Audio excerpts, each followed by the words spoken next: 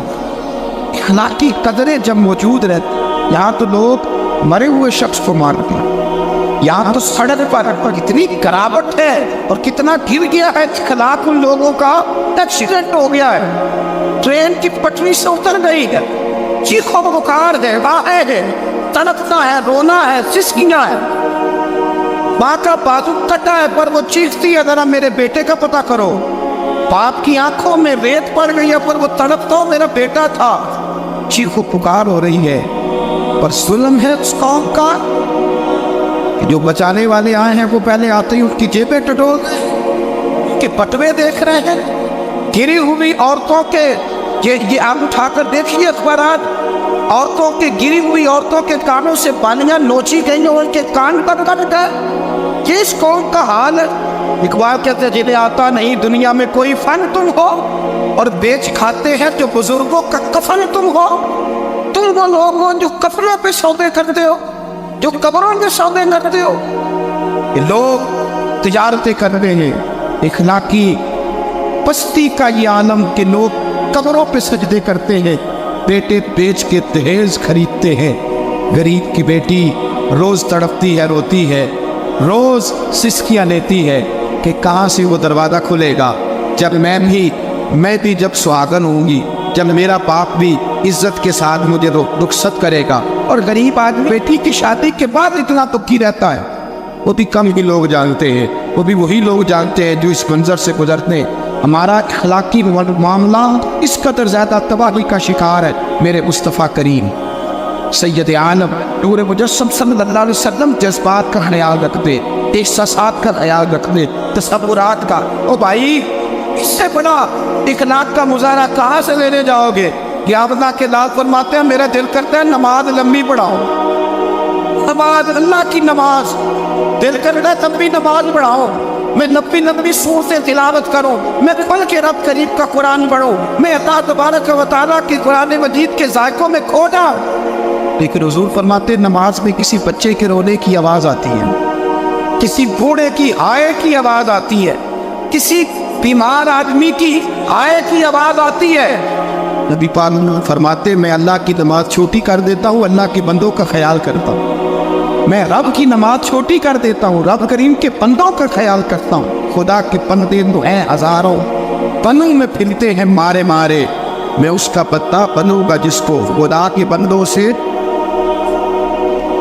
میرے حبیب کریم سید عالم صلی اللہ علیہ وسلم نے فرمایا اللہ کریم نے بندے کو مخلوق کو پیدا کرنے سے پہلے جو تحریر سب سے پہلے لکھی تھی نا، اللہ نے اپنے پاس جو جملے سب سے پہلے لکھے تھے بندے بنانے سے بھی پہلے، وہ فکر یہ تھے کہ ان رحمتی سبقت اعلیٰ غضبی، رب کریم نے لکھا تھا بے شک میری رحمت زیادہ ہے، میرا غضب زیادہ نہیں ہے۔